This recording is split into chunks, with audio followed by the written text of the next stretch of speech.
Turn off your little games and get to the kitchen right now, you freeloader. Make me and my daughter something to eat, her mother-in-law barked, throwing her laptop to the floor in the middle of a work conference. Within a minute, she was flying out of the apartment. But the most interesting part was just beginning. Before we begin, please like and subscribe. Thank you, and enjoy the story. Svetlana checked the sound in her headphones for the 7th time in the last half hour.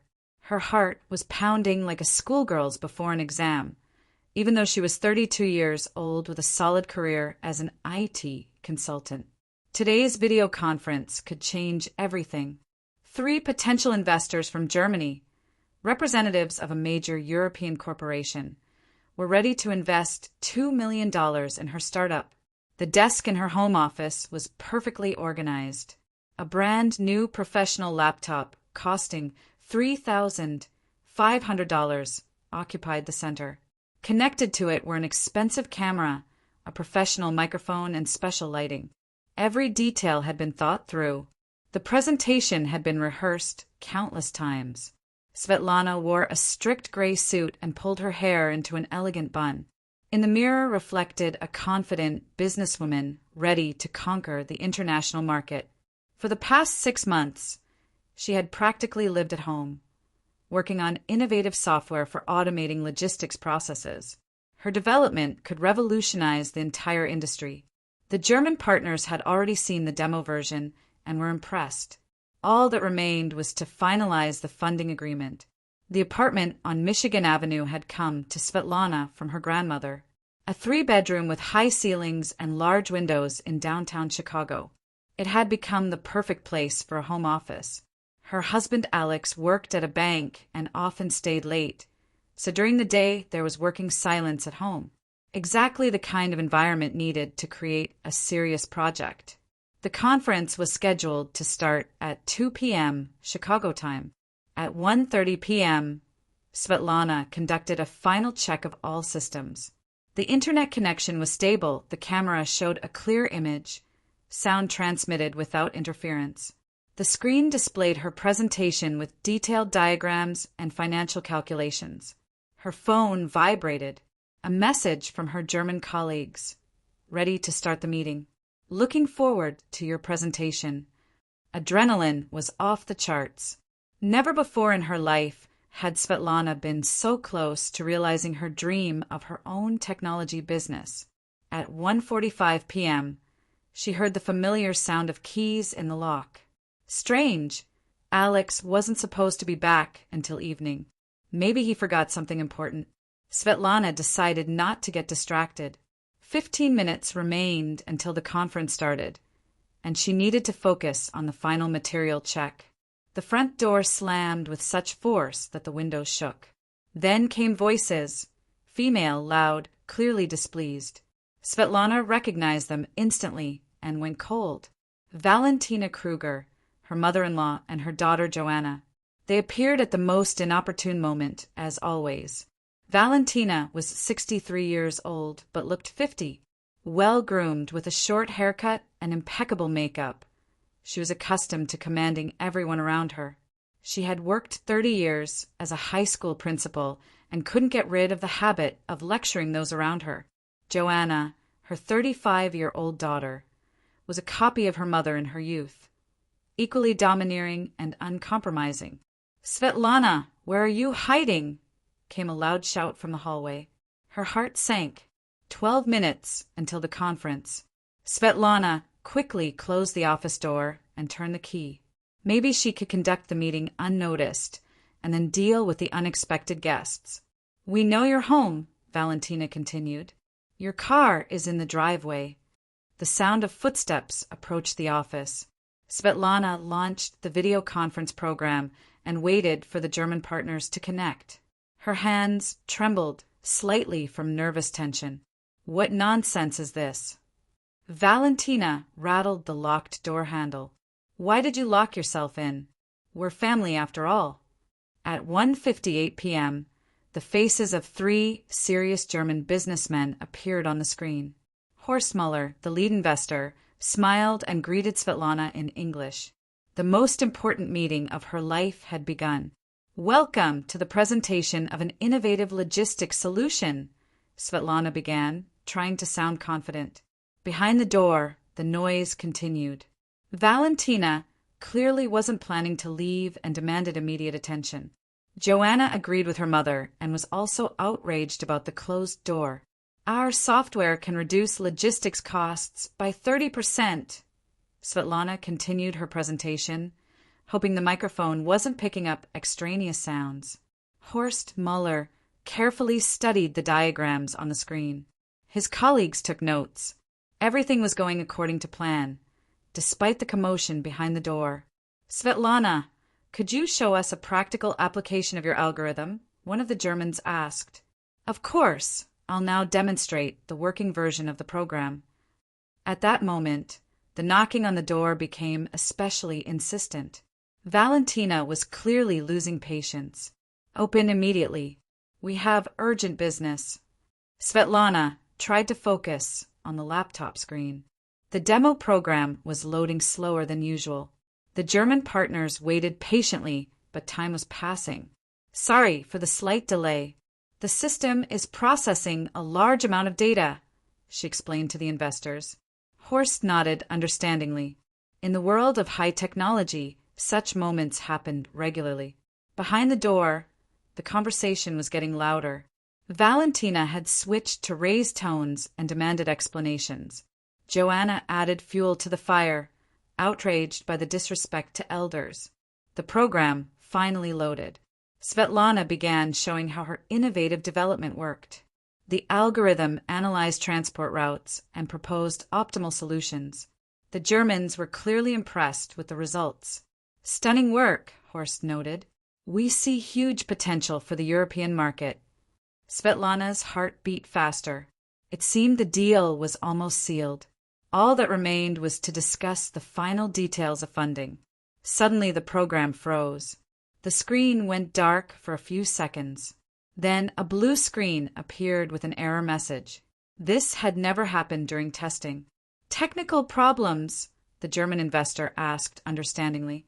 Yes, a minor glitch. I'll fix it right now, Svetlana replied, frantically trying to reboot the system. Behind the door, the noise intensified. It seemed Valentina had lost all patience and was ready to break down the lock. The laptop was rebooting, painfully slowly. The German partners were politely waiting, but Svetlana could see they were starting to get nervous. Time was passing, and technical problems were multiplying. Perhaps we should reschedule the meeting, one of the investors suggested. No, everything will work now, Svetlana hastily replied. She couldn't allow herself to postpone this meeting. The Germans had flown to Chicago for only 2 days, and there might not be another opportunity. The system finally loaded, but it was working unstably. The program was slow, the image froze, the sound cut out. Svetlana tried to continue the presentation, but technical glitches interfered with normal communication.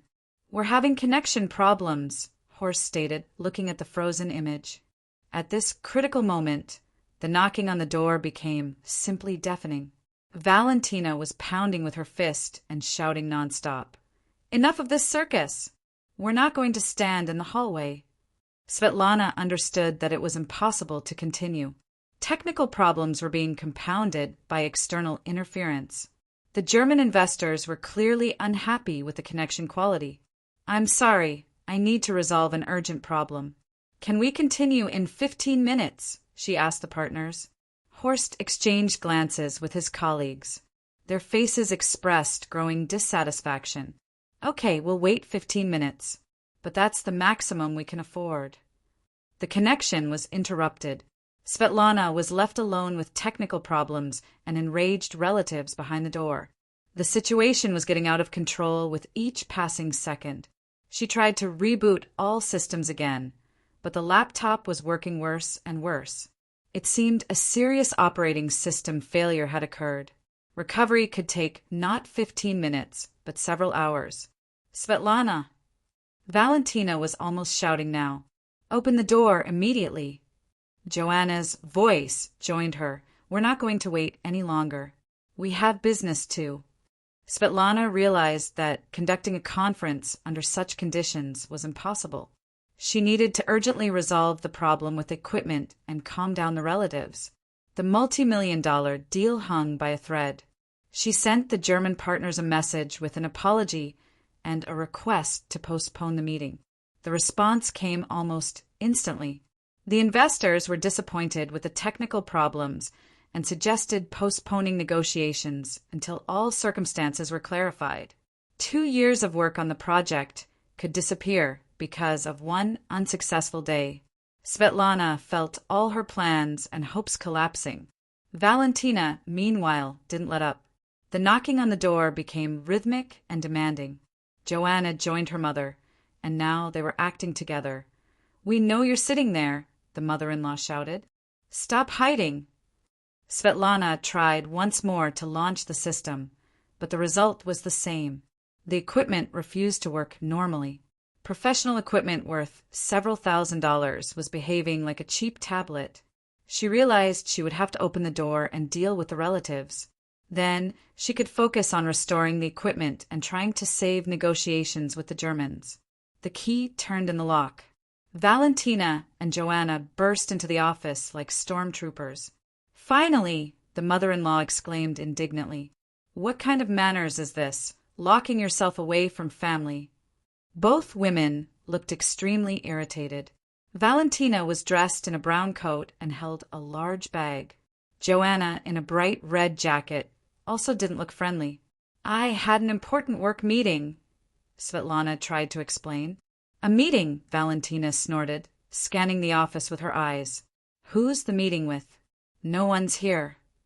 She saw the turned-on laptop with a frozen screen and presentation.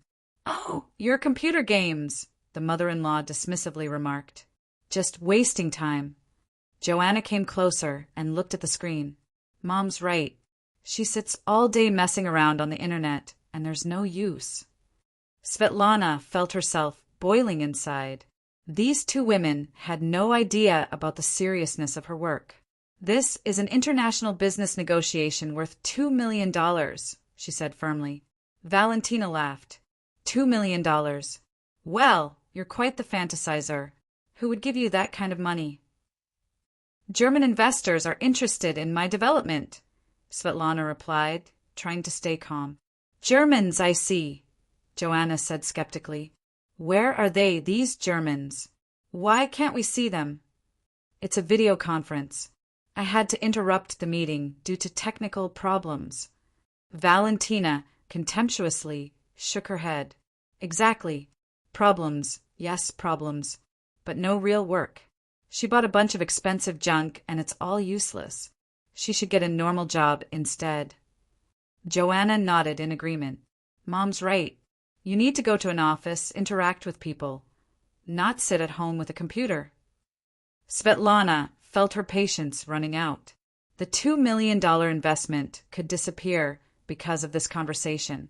I urgently need to restore the connection with my partners, she said as politely as possible. What partners? Valentina fumed. We came to see you, and you're talking to some made-up people. They're not made up. They're serious businessmen from Germany. Show them, Joanna demanded. Where are these Germans? Svetlana tried to restore the video connection, but the system still wasn't working. The screen displayed a connection error message. See, Valentina noted triumphantly. No one's there. It's all your fantasies. The connection was interrupted due to technical problems, Svetlana explained, but the negotiations were real. Enough of the fairy tales. The mother-in-law cut her off. Better tell me, do you have anything to eat at home? The question sounded unexpected. Svetlana didn't immediately understand where it was coming from. To eat. Yes, to eat, Valentina repeated irritably. Joanna and I have been running around the city all day. We're hungry. And here the fridge is probably empty as always. Joanna picked up on her mother's thought. You're always home. You should have prepared something. Svetlana was confused. She hadn't expected such a turn in the conversation at all. I was preparing for an important meeting. I didn't have time to cook. Didn't have time, Valentina fumed. Then what's the point of staying home? You should be managing the household. I work from home, Svetlana patiently explained. Work, work, the mother-in-law mimicked. What kind of work is this? Just fooling around. The equipment, meanwhile, continued to malfunction. The laptop was working worse and worse. Programs froze one after another. The connection with the German partners was completely lost. Svetlana understood that every minute of delay decreased the chances of saving the deal. But Valentina and Joanna had clearly settled in for a long conversation.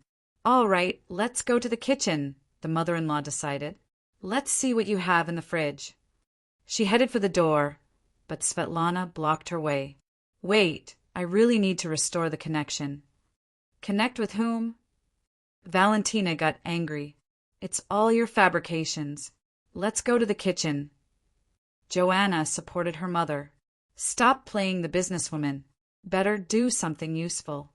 Svetlana felt a wave of anger rising inside. These women didn't understand that they were destroying her career with their interference. Valentina, meanwhile, approached the desk and carefully examined the equipment. How much did all this cost? She asked, nodding at the equipment. This is professional equipment for work, Svetlana replied evasively. Professional, the mother-in-law repeated skeptically. But there's no real work.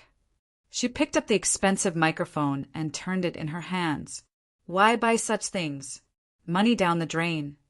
This is necessary equipment, Svetlana tried to explain. Necessary for what? Joanna interjected. For playing games on the internet. Valentina put the microphone back and turned her attention to the laptop. And what's this machine? Expensive, I bet. Svetlana didn't want to answer this question. She knew the mother-in-law wouldn't understand the need for such a purchase. A work computer, she said briefly. A work computer, Valentina mimicked.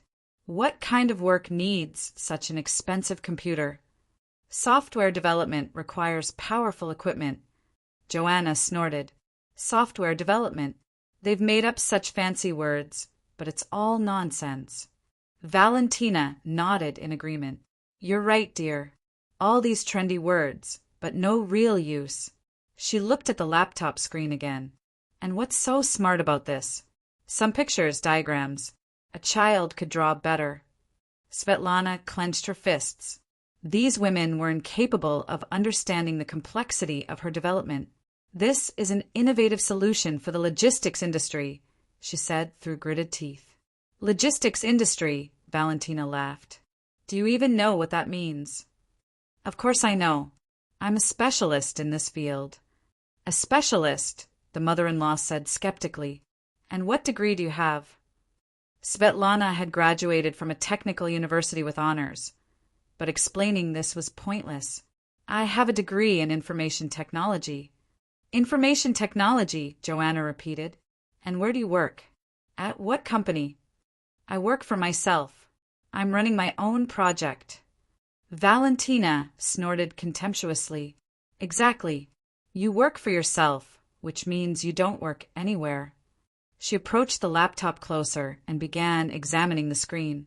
And how much are you asking for this nonsense? That's confidential business information, Svetlana replied. Confidential, the mother-in-law fumed. What are you hiding from family?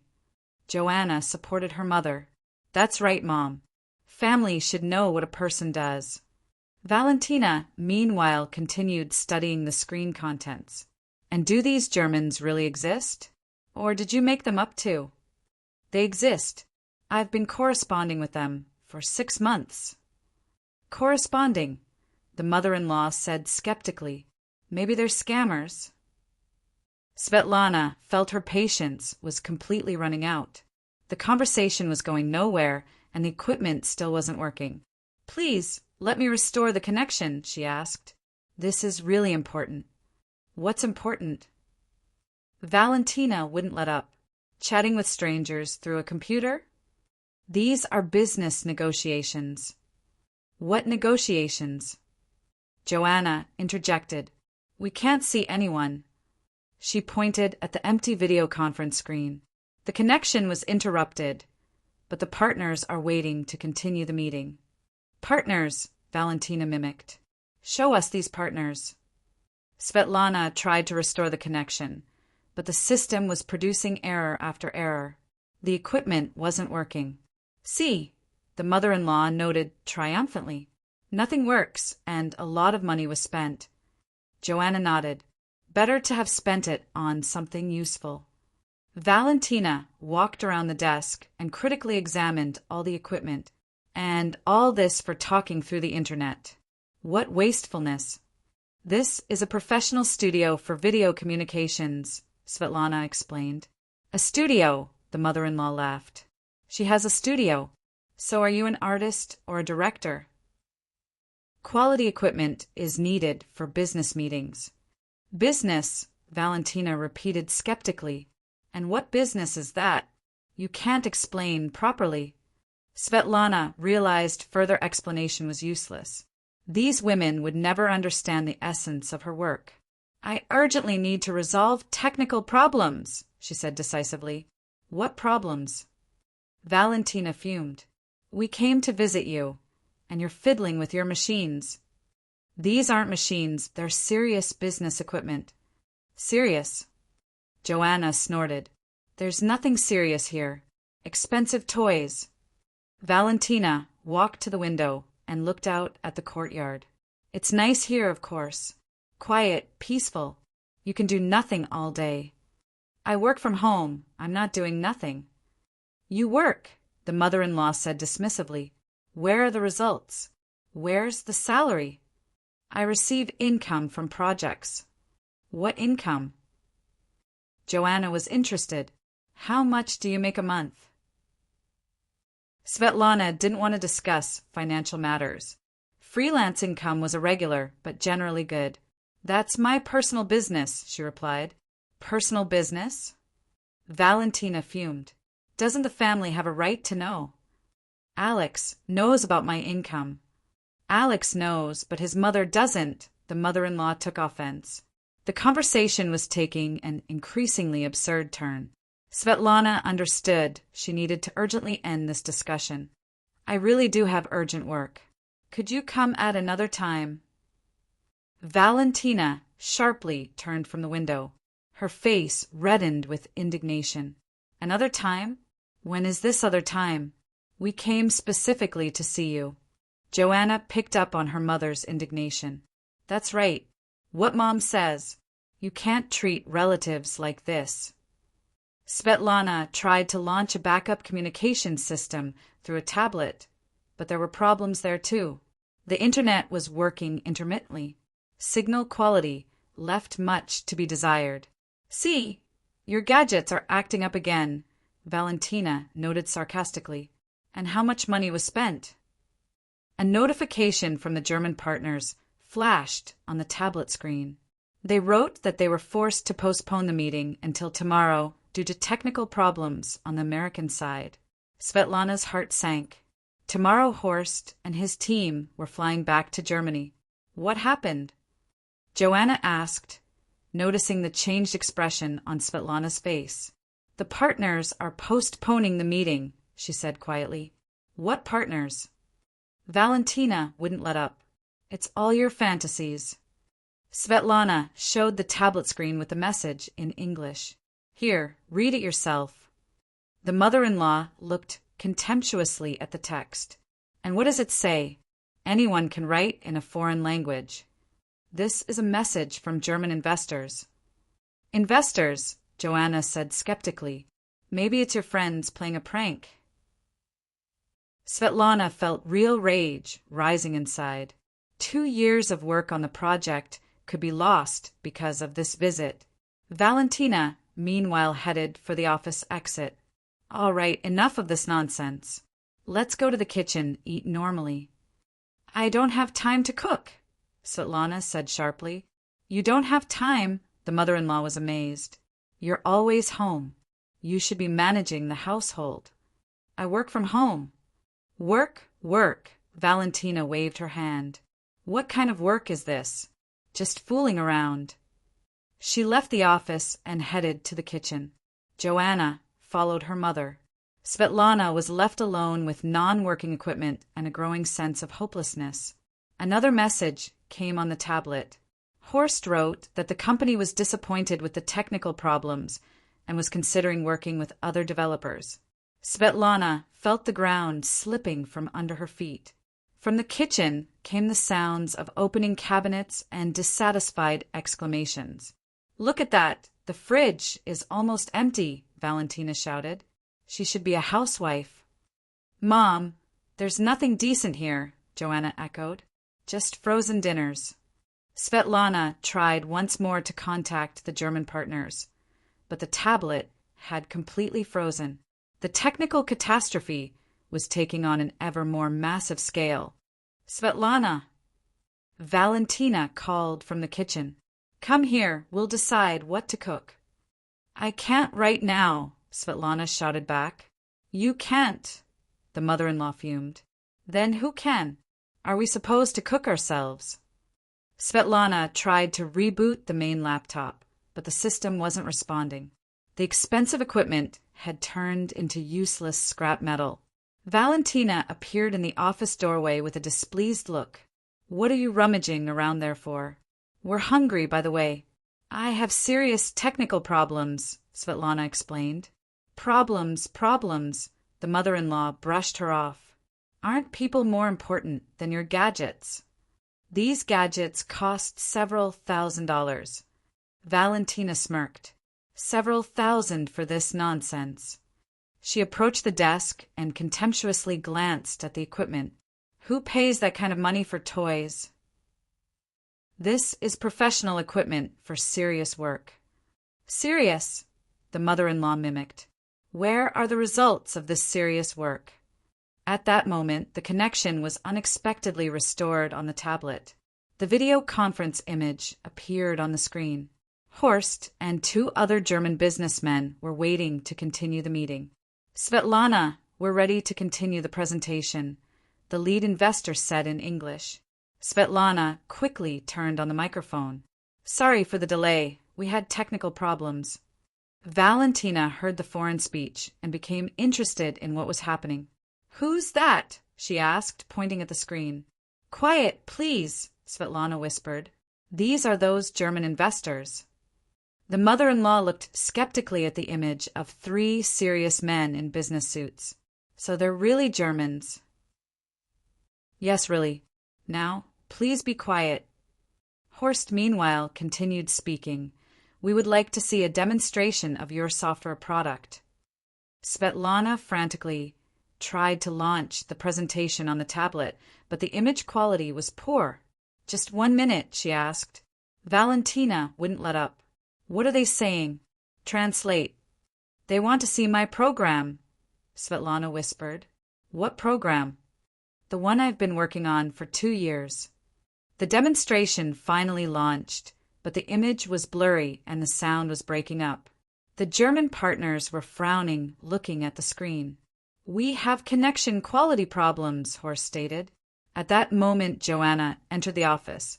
"Mom, what's going on here?" "Svetlana is talking to Germans," Valentina explained. "What Germans?" Joanna was surprised.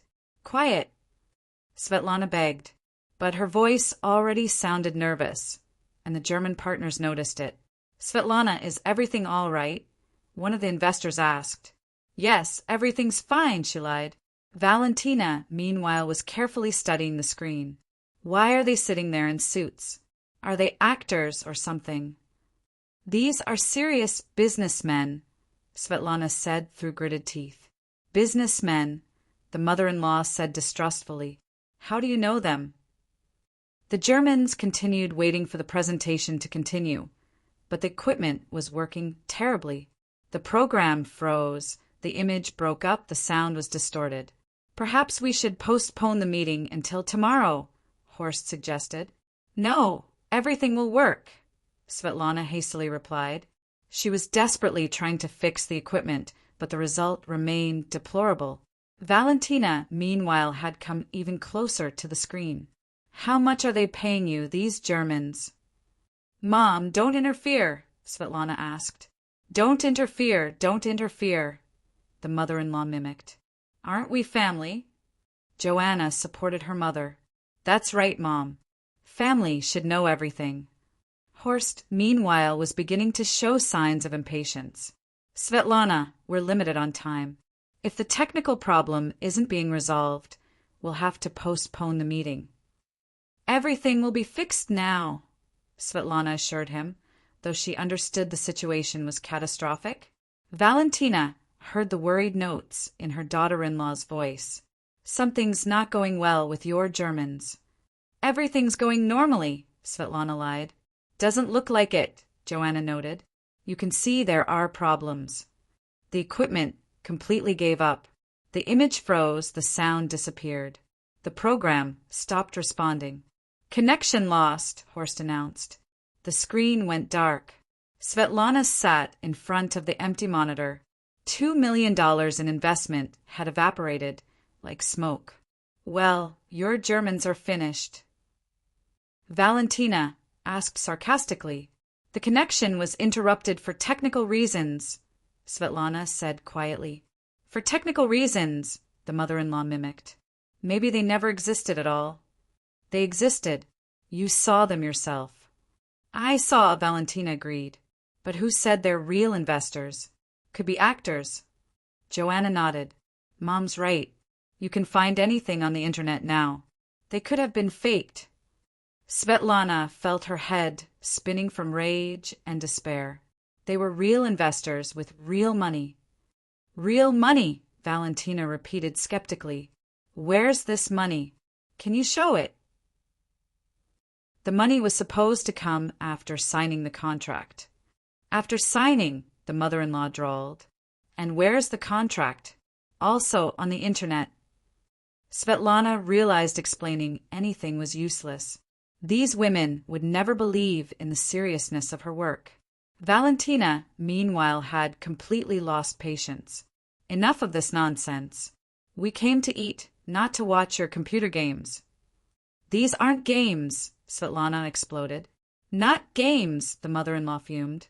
Then what? Serious work. Where are the results? There would be results if you hadn't interfered. We interfered. Valentina was amazed. It's our fault your equipment doesn't work. Joanna added fuel to the fire. Mom's right. You're to blame for your own problems. Svetlana stood up from the table. Her patience had completely run out. Leave my home immediately. What do you mean leave? Valentina was stunned. Exactly that. Get out and don't come back without warning. Have you lost your mind? The mother-in-law fumed. We're family. Family doesn't destroy other people's work. Valentina turned red with anger. Other people's work? What work? Your toys. She contemptuously waved her hand toward the equipment. You sit here playing businesswoman, and there's no use at all. This is a serious technology project. A project, the mother-in-law snorted. She has a project. Where's the money from the project? There would have been money if you hadn't disrupted the meeting. We disrupted it. Joanna fumed. You're to blame yourself. Normal people work in offices. Valentina approached the table closer. And what are these expensive toys? How much money did you throw away? This is professional equipment costing $3,500. $3,500, the mother-in-law gasped. For this piece of junk. She pointed at the laptop. $3,500 for one machine. You've completely lost your mind. This isn't a machine, it's a high-tech work tool. A tool, Valentina mimicked. You can work with a hammer, with a saw. What's this? An expensive toy. Svetlana felt she was about to explode with anger. This is modern equipment for IT development. IT development, the mother-in-law repeated skeptically. They've made up such words. She approached the laptop closely. And with this piece of junk, you are going to earn $2 million. I was going to, and I will earn it. You'll earn it, Valentina smirked. For now, you're just spending money. Joanna supported her mother. That's right, Mom. Better to spend it on something useful. Valentina carefully examined the entire desk. And all this was bought for talking through the internet. Unheard of wastefulness. Turn off your little games and get to the kitchen right now, you freeloader. Make me and my daughter something to eat. The mother-in-law barked and threw the laptop to the floor during Svetlana's attempt to restore the connection. The expensive equipment hit the hardwood floor with a deafening crack. The screen shattered into hundreds of pieces. The case cracked, the keyboard fell apart. $3,500 turned into a pile of scrap metal in 1 second. Svetlana stood paralyzed for several moments, staring at the wreckage of her work tool. Then something clicked in her head. Get out of my house. Right now. Her voice sounded calm, but there was steel in it. What do you mean, get out? Valentina was stunned. Leave my apartment immediately, Svetlana repeated, heading for the front door. Have you gone crazy? The mother-in-law fumed. Svetlana opened the front door. Get out and never come here again. Valentina and Joanna exchanged glances. They clearly hadn't expected such a reaction. We didn't do it on purpose, Joanna tried to justify. Get out, Svetlana repeated. There was no anger or hysteria in her voice, only cold determination. Valentina tried to take her usual tone. Don't freak out over nothing. A computer is nonsense. The main thing is that people are healthy. Get out of my house, Svetlana repeated for the third time. The mother-in-law realized the jokes were over.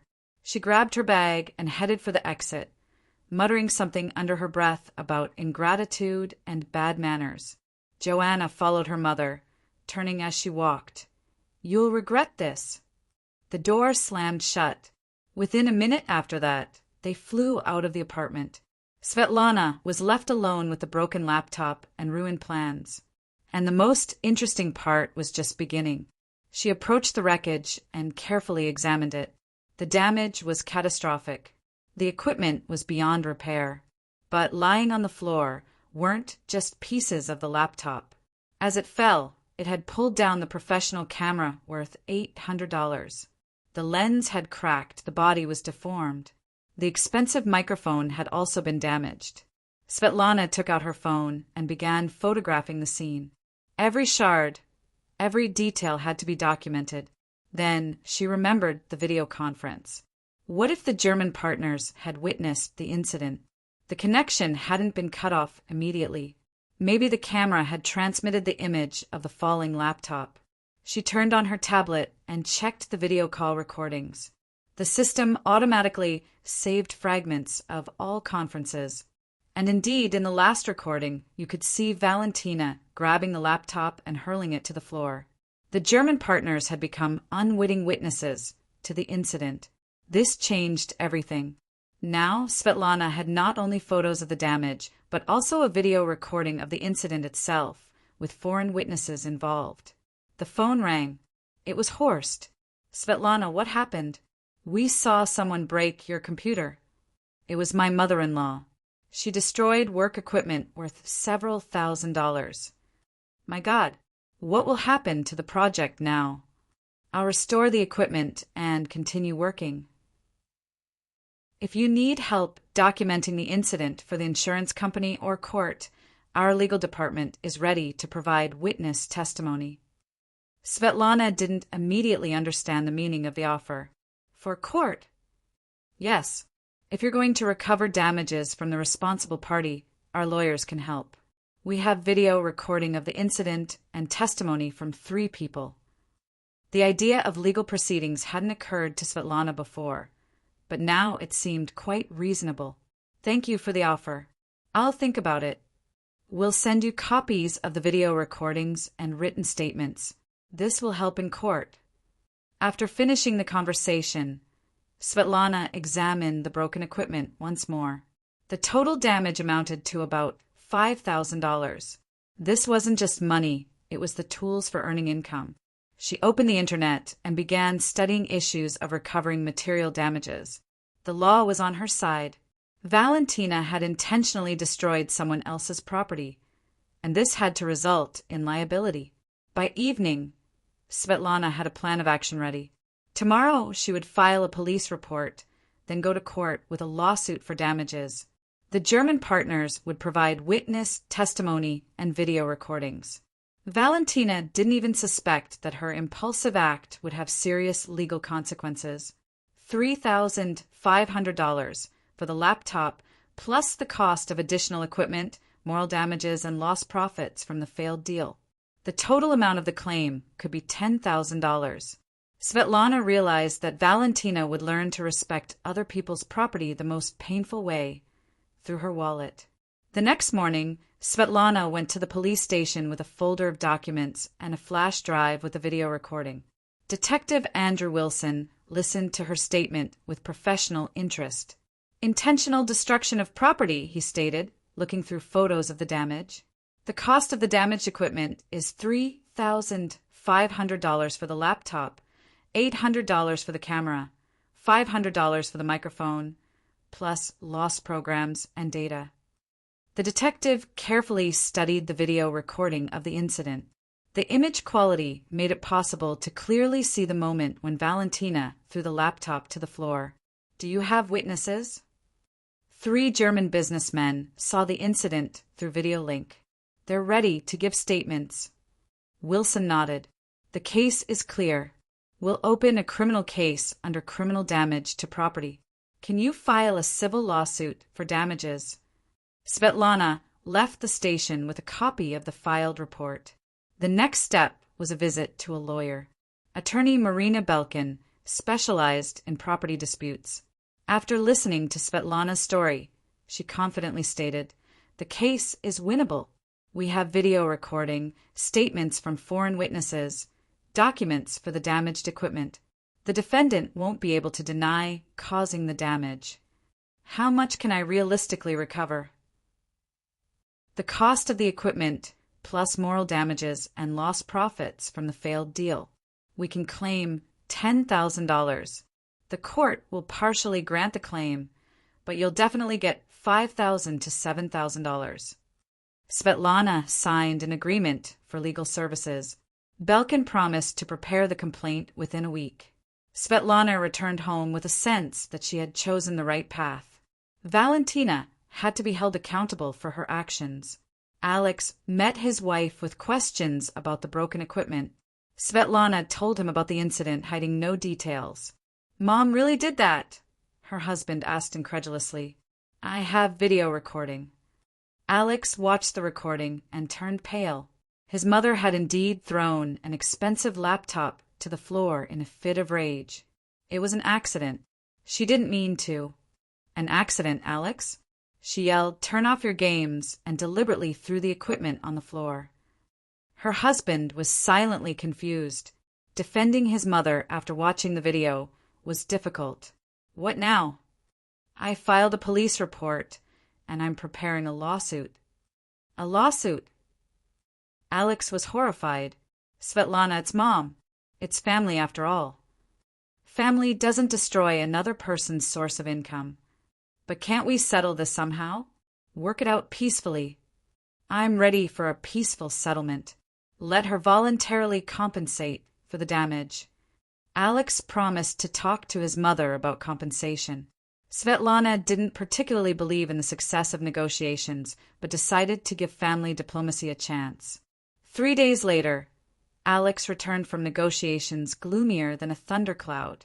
"Mom thinks the computer cost $500 at most. She's willing to pay only that amount.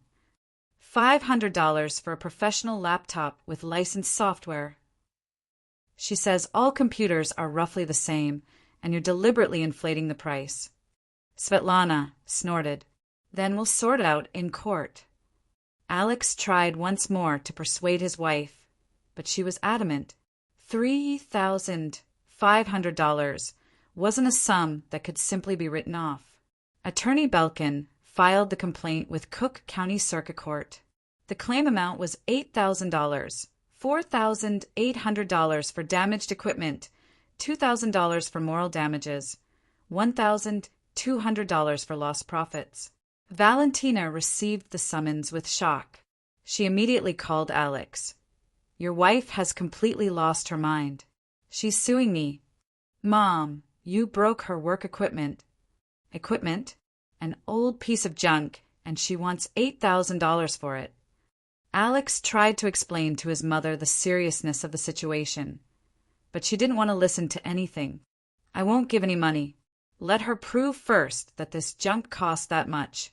Valentina hired attorney Igor Grachev, who specialized in defending property disputes. The defense strategy was simple. Prove that Svetlana was inflating the damage value dozens of times over. Grachev prepared an objection to the lawsuit, claiming that Svetlana was inflating the damage cost by dozens of times. In the defense's opinion, the broken laptop cost no more than $1,000 and the additional equipment another $300. The first hearing was scheduled for mid-December. Svetlana carefully prepared for the trial, collecting documents on the equipment purchases, printouts of prices from online stores, and certificates on the cost of licensed software. The day before the trial, Belkin warned her client, "The defendant will try to minimize the value of your equipment. Prepare for unpleasant questions about why you needed such expensive equipment." On the day of the trial, Svetlana arrived at the courthouse with a folder of evidence. Valentina sat in the hallway with her lawyer, ostentatiously not noticing her daughter-in-law. Judge Elena Martinez was a middle-aged woman with a penetrating gaze. She carefully listened to the positions of both sides. Belkin presented evidence: a video recording of the incident, documents on the equipment purchase, statements from German witnesses translated into English. Grachev objected. "The plaintiff is deliberately inflating the damage value. A regular laptop can't cost $3,500. The judge studied the documents. An expert appraisal is ordered to determine the market value of the damaged equipment. Vladimir Kuznetsov, a specialist in electronic equipment appraisal, was appointed as the expert. He was to study the remains of the broken equipment and determine its real value. Kuznetsov came to Svetlana's home and carefully examined the laptop fragments. From the serial number and case remnants, he determined the device model. "A professional workstation of the latest generation," the expert stated. "The retail price of such a model is $3,000 to $3,500. He studied the damaged camera and microphone. Professional video recording equipment. Total cost about $1,200. What about software? Licensed development programs are expensive. If you had professional versions installed, that adds another $1,000 to the total." Svetlana showed the licenses for the installed programs. Kuznetsov nodded. "So the total damage is $5,700. The expert's conclusion was a blow to the defense. Valentina hadn't expected the equipment to really cost that much money. Grachev tried to challenge the appraisal. The expert indicates retail value. On the secondary market, such equipment costs half as much. Belkin objected. The defendant destroyed new equipment purchased 6 months ago. Depreciation is minimal. The second hearing took place in a tense atmosphere. Valentina tried to prove she hadn't wanted to break the laptop, just wanted to move it. "The video clearly shows you picking up the laptop and throwing it on the floor," the judge noted. "I wanted to just put it aside, and it slipped out of my hands." Martinez reviewed the video again. "Your actions appear intentional. You're clearly angry and throw the equipment forcefully." The statements from German witnesses, given via video link, finally convinced the court of the defendant's intentional actions. Alex was present at the hearing and saw his mother trying to get out of the situation. For the first time in his life, he doubted his mother's righteousness. After the trial, he approached Svetlana. "Mom really did it on purpose. You're only realizing this now. I thought she just lost control, but the video shows something else." Alex, for the first time in many years, sided with his wife against his mother. "I'll testify in your favor. This decision became a turning point in the case. The defendant's son confirmed his mother's conflictual nature and her disrespect for Svetlana's work. Valentina perceived her son's betrayal as a personal insult. After the hearing, she threw a scandal at Alex in the middle of the courthouse hallway. "You sided with a stranger against your own mother." "Mom, you're wrong, and I won't cover for you anymore." "Then you can forget about your inheritance." "Forget about me too."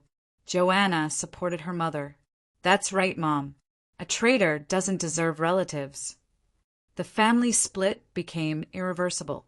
Valentina publicly disowned her son, declaring him henpecked and a family traitor. The third hearing was final. The judge announced the decision. The claim is partially granted. Defendant Valentina Kruger is ordered to pay plaintiff Svetlana Kruger $4,200 in material damages, $1,000 in moral damages, $500 in court costs. Total $5,700. Valentina turned pale when she heard the amount. Almost $6,000. That was serious money for a retiree. Grachev tried to file an appeal, but the higher court left the decision unchanged. The expert appraisal, video recordings, and witness statements left no doubt about the validity of the claim. The writ of execution went to the bailiffs. Valentina received a demand for voluntary execution of the court decision within 10 days. She didn't have that kind of money. Her Social Security was $1,800 a month. Her savings would only cover a third of the amount. Bailiff Marcus Johnson began forced collection. Valentina's bank accounts were arrested and a lien was placed on her vacation cottage. "We can arrange a payment plan," Johnson suggested. "You'll pay $400 a month." $400 out of $1,800 in Social Security. That left $1,400 a month to live on. Valentina tried to borrow money from acquaintances, but $6,000 was beyond her circle's means. Svetlana received the first payment 2 months after the decision went into force. $400 came into her account marked forced collection. Alex was tormented by the realization that his mother was forced to give up almost a quarter of her Social Security. He tried to help with money, but Valentina proudly refused the traitor. "I won't take anything from you." Every month, payments of $400 came in. Valentina economized on everything, bought the cheapest products, refused trips to the cottage, stopped going to the hairdresser. Joanna sometimes helped her mother with groceries, but her own family didn't allow for serious financial support.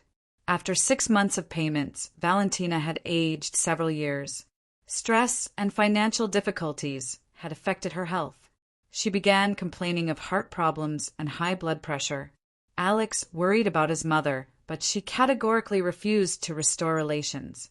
"Your wife got what she wanted." Happy. Svetlana didn't feel satisfaction from the victory. The money was coming in, but family relations were irreversibly destroyed. Neighbors and acquaintances learned about the trial. Opinions were divided. Some considered Svetlana right. Others condemned her for cruelty toward an elderly woman. "You could have worked it out without court," said neighbor Mrs. Thompson. "Or she could have not broken other people's property," Svetlana replied. The payments continued for a year. Valentina was losing weight and aging before people's eyes. $400 from her Social Security was a serious blow to her standard of living. Alex increasingly talked to his wife about forgiveness. Maybe enough? Mom's already been punished. You can see how hard it is for her. Let her pay the remaining $1,500 and be done with it. And how hard was it for me looking at the broken equipment? Svetlana wasn't going to show magnanimity. Principle was more important than sentimentality. By the end of the year, Valentina began having serious heart problems. Doctors talked about the need for expensive treatment, but there was no money. Everything was going to Svetlana. Joanna came to Svetlana with a plea for mercy. "Mom is sick. She needs medicine, but the money is going to you. Your mother chose this way of resolving conflicts herself. But she didn't know the equipment was so expensive. She didn't know, but she rushed to break it. That's called criminal negligence. Joanna left with nothing. Svetlana was inflexible on matters of justice. The last payment came a year and 2 months after the court decision. $5,700 had been paid in full. Valentina received a certificate of execution closure. The debt was paid, but health and relations with her son were beyond recovery. Alex tried to restore contact with his mother, but she remained uncompromising. You chose that woman. Live with her and don't bother me. Svetlana used the received money to buy new equipment. The home studio was restored, but the German contract was never renewed. The loss of time and reputational risks had scared off the investors. The logistics program project had to be closed. Valentina had paid the debt for more than a year, but the lesson was learned. She no longer visited anyone without warning and didn't interfere in other people's business. Svetlana had achieved justice, but the price of victory turned out to be high. Family ties were severed. Her husband was tormented by guilt. Neighbors gossiped. Sometimes at night, she asked herself, was being principled worth such sacrifices? There was no answer. Justice had triumphed, but it brought happiness to no one. Alex talked about his mother less and less, but Svetlana could see how he was suffering from the rupture. The choice between his wife and his mother had left an unhealing wound in his soul. Valentina was living out her years alone, with a sick heart and an empty wallet. The lesson had been received, but at too high a price. The money for the broken laptop had been paid in full, but none of the participants in this story became happier. Justice has its price, and sometimes this price exceeds the cost of the justice itself.